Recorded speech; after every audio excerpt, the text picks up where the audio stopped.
దేవునికి స్తోత్రం. హల్లెలూయా. ఒక సంవత్సరం ప్రణాళికతో అనుదిన బైబిల్ పఠనం.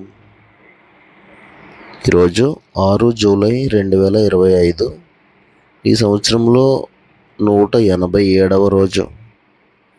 ఈ రోజు కొరకు ఏర్పాటు చేయబడిన బైబిల్ వాక్య భాగాలు పాత నిబంధన యోబు పుస్తకము 33, 34 అధ్యాయాలు మరియు కొత్త నిబంధన అపోస్తలుల కార్యములు 13వ అధ్యాయము 24వ వచనం నుండి 52వ వచనం వరకు. మొదటిగా యోబు 33వ అధ్యాయము. యోబు, దయచేసి నా వాదమును ఆలకించుము, నా మాటలన్నీ చెవిని పెట్టము. ఇదిగో నేను మాట్లాడను ఆరంభించితిని, నా నోట నా నాలుక ఆడుచున్నది, నా మాటలు నా హృదయ యథార్థతను తెలుపుచున్నది. నా పెదవులు జ్ఞానమును యథార్థముగా పలుకును. దేవుని ఆత్మ నన్ను సృజించను, సర్వశక్తుని యొక్క శ్వాసము నాకు జీవం ఇచ్చాను. నీ చేతనైన ఎడల నాకు ఉత్తరమిమ్ము, నీ ఎదుట నీ వాదము సిద్ధపరచుకొనుము, వ్యాజ్యమాడము. దేవుని ఎడల నేనును నీ వంటి వాడను, నేనును జిగటమంటితో చేయబడిన వాడనే. నా వలని భయము నిన్ను బెదిరించదు, నా చెయ్యి నీ మీద బరువుగా ఉండదు. నిశ్చయంగా నీ పలుకులు నా చెవిని బడెను, నీ మాటల ధ్వని నాకు వినబడెను. ఏమనగా, నేను నేరం లేని పవిత్రుడను, మాలిన్యం లేని పాపరహితుడను. ఆయన నా మీద తప్పులు పట్టించుటకు సమయం వెతుకుచున్నాడు, నన్ను తనకు పగవానిగా భావించుచున్నాడు. ఆయన నా కాళ్ళను బొండలో బిగించుచున్నాడు, నా త్రోవలన్నిటినీ కనిపెట్టుచున్నాడని నీవు అనుచున్నావు. ఈ విషయంలో నీవు న్యాయం కనిపెట్టలేదు. నేను నీకు ప్రత్యుత్తరం చెప్పెదను. తన క్రియలలో దేని గూర్చియో ఆయన ప్రత్యుత్తరం ఇయ్యడు. దేవుడు నరుల శక్తికి మించినవాడు. నీవేళ ఆయనతో పోరాడదు. దేవుడు ఒక్కమారే పలుకును, 2 మార్లు పలుకును, అయితే మనుషులు అది కనిపెట్టరు. మంచము మీద కునుకు సమయమున గాఢ నిద్ర పట్టినప్పుడు, కలలో రాత్రి కలిగి స్వప్నములలో నరులు గర్విష్ఠులు కాకుండా చేయునట్లు, తాము తలచిన కార్యము వారు మానుకొన చేయునట్లు, గోతికి పోకుండా వారిని కాపాడునట్లు, కత్తి వలన నశింపకుండా వారి ప్రాణమును రప్పించునట్లు ఆయన వారి చెవులను తెరవజేయను, వారి కొరకు ఉపదేశము సిద్ధపరచును. వ్యాధి చేత మంచం ఎక్కుట వలనను, ఒకని ఎముకలలో ఎడతెగని నొప్పులు కలుగుట వలనను వాడు శిక్షణ నొందును. రొట్టెయు రుచిగల ఆహారమును వానికి అసహ్యమగును. వాని శరీర మాంసం క్షీణించిపోయి వికారమగును. బయటికి కనబడకుండిన ఎముకలు పైకి పడుచుకుని వచ్చును. వాడు సమాధికి సమీపించును, వాని ప్రాణము సంహారకుల యొద్దకు సమీపించును. నరులకు యుక్తమైనది ఏదో దానిని వానికి తెలియజేయుటకు వేలాది దూతలలో ఘనుడగు ఒకడు వానికి మధ్యవర్తి అయి ఉండిన ఎడల, దేవుడు వాని యందు కరుణ చూపి పాతాళంలోనికి దిగి వెళ్లకుండా వానిని విడిపింపుము. ప్రాయచిత్తము నాకు దొరికినని సెలవిచ్చును. అప్పుడు వాని మాంసము బాలుర మాంసము కన్నా ఆరోగ్యముగా ఉండును. వానికి తన చిన్ననాటి స్థితి తిరిగి కలుగును. వాడు దేవుని బతిమాలుకొనిన ఎడల ఆయన వానిని కటాక్షించును. కావున వాడు ఆయన ముఖము చూచి సంతోషించును. ఇలాగున నిర్దోషత్వము ఆయన నరునికి దయచేయను. అప్పుడు వాడు మనుషుల ఎదుట సంతోషించుచు ఇట్లని పలుకును, యథార్థమైన దానిని వ్యత్యాసపరిచి నేను పాపం చేసి తిని, అయినను దానికి తగిన ప్రతీకారము నాకు చేయబడలేదు. కోపములోనికి దిగిపోకుండా నా ప్రాణమును ఆయన విమోచించి ఉన్నాడు. నా జీవము వెలుగును చూచుచున్నది. ఆలోచించుము, నరులు సజీవులకుండు వెలుగు చేత వెలిగింపబడినట్లు కోపంలో నుండి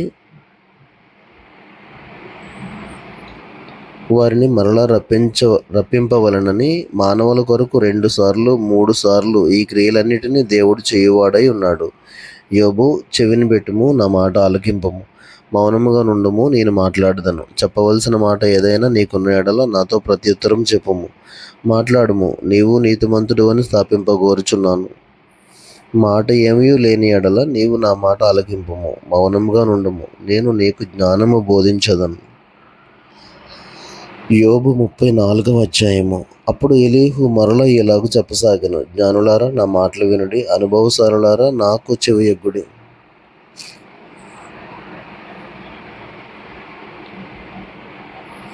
అంగిలి ఆహారమును రుచి చూచినట్లు చెవి మాటలను పరీక్షించును. న్యాయమైనదేదో విచారించి చూతము రండి, మేలైనదేదో మనంతట మనము విచారించి తెలుసుకుందాము రండి. నేను నీతిమంతుడను, దేవుడు నా పట్ల న్యాయం తప్పెను. న్యాయవంతుడనై యుండియు నేను అబద్ధకునిగా ఎంచబడుచున్నాను. నేను తిరుగుబాటు చేయకపోయినను నాకు మానజాలని గాయం కలిగినని యోబు అనుచున్నాడు. యోబు వంటి మానవుడెవడు? అతడు మంచినీళ్ళ వలె తిరస్కారమును పానం చేయుచున్నాడు. అతడు చెడుతనము చేయువారికి చెలికాడాయను, భక్తిహీనులకు సహవాసి ఆయను. నరులు దేవునితో సహవాసం చేయుట వారికి ఏమాత్రమును ప్రయోజనకరము కాదని అతడు చెప్పుకొనుచున్నాడు. విజ్ఞానము గల మనుషులారా, నా మాట ఆలకించుడి. దేవుడు అన్యాయం చేయుట అసంభవము, సర్వశక్తుడు దుష్కార్యము చేయుట అసంభవము. నరుల క్రియలకు తగినట్టుగా ఫలము ఆయన వారికి ఇచ్చును. అందరికీ వారి వారి మార్గములను బట్టి వారికి ఫలం ఇచ్చును. దేవుడు ఏమాత్రమును దుష్కార్యం చేయడు, సర్వశక్తుడు న్యాయం తప్పడు. ఎవడైనా భూమిని ఆయనకు అప్పగింత పెట్టెనా? ఎవడైనా సర్వ ప్రపంచ భారమును ఆయనకు అప్పగించెనా? ఆయన తన మనస్సు తన మీదనే ఉంచుకున్న ఎడల తన శ్వాస నిశ్వాసములను తన యొద్దకు తిరిగి తీసుకున్న ఎడల శరీరులందరూ ఏకముగా నశించెదరు, నరులు మరలా ధూళి అయిపోవుదురు. కావున దీని విని వివేచించుము, నా మాటలు ఆలకింపుము. న్యాయమును ద్వేషించువాడు లోకము నేలునా?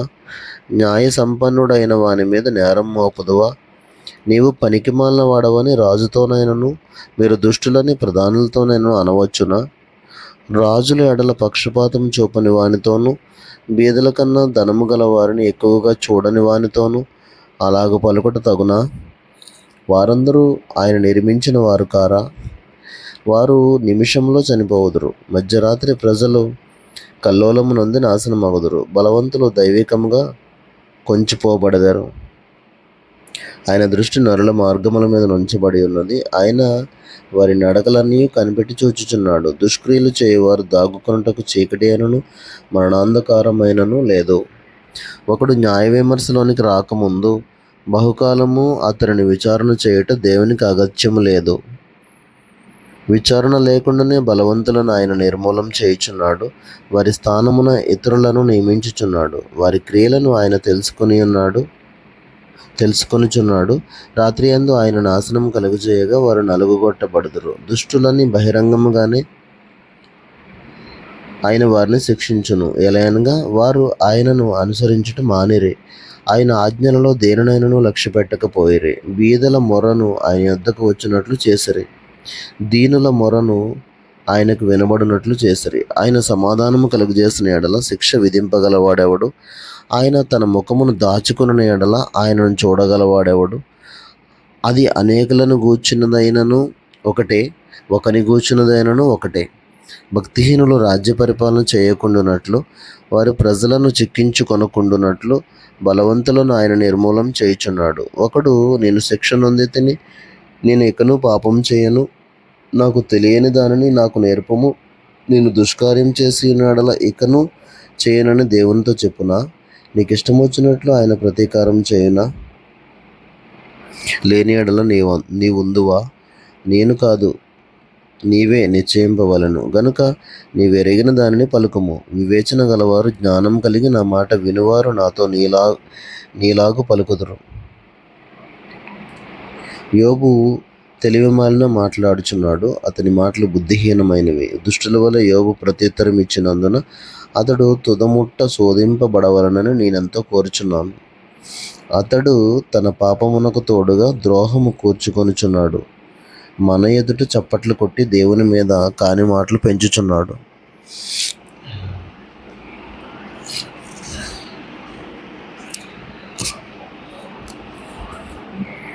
క్రొత్త నిబంధన